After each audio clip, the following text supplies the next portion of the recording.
In a quiet suburban neighborhood, a young woman named Clara had always been fascinated by the paranormal.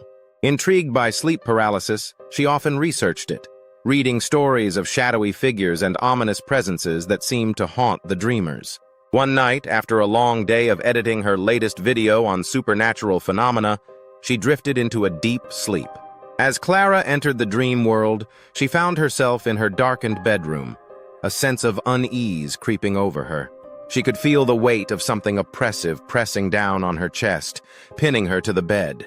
Panic set in as she realized she couldn't move, couldn't even scream. The air around her grew thick and cold, every breath feeling like a battle. Suddenly, she sensed a figure standing at the foot of her bed. Its form was shrouded in shadow, a tall, looming silhouette with elongated limbs and a grotesquely wide grin that sent chills down her spine. Clara's heart raced as she desperately willed her body to move, but it was as if she was encased in invisible chains. The figure leaned closer, its breath cold against her face. It whispered her name, a voice low and guttural, echoing in the silence of the room. "Clara!" The sound slithered into her ears, wrapping around her mind like a serpent. Just when she thought it couldn't get worse, she felt a sudden rush of cold air as if a window had swung open, but she knew all the windows were closed.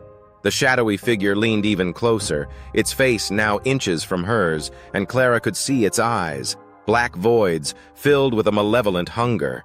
In a moment of sheer terror, she realized that it wasn't just a figure from her nightmares. It was feeding on her fear, growing stronger with every ounce of dread that coursed through her.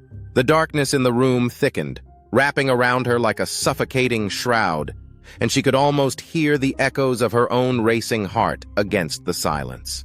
Just when she thought she would be consumed, a jolt of adrenaline surged through her, and she finally managed to break free from the paralysis. Clara shot up in bed, gasping for air, drenched in sweat. The room was silent, but she could still feel the lingering presence of that terrible figure. Shaking, she reached for her phone to record her experience, her fingers trembling as she typed. "I experienced sleep paralysis tonight, and it was real." But as she glanced at her reflection in the darkened screen, her heart dropped. Behind her, in the dim light of her room, she could see the shadow once again, standing still, watching her. With dread pooling in her stomach, she realized that this time she wasn't just dreaming. The figure had crossed over, and now it was no longer confined to her nightmares. Clara's fascination with the paranormal had awakened something that was never meant to be disturbed, and as she sat frozen, the chilling realization dawned on her.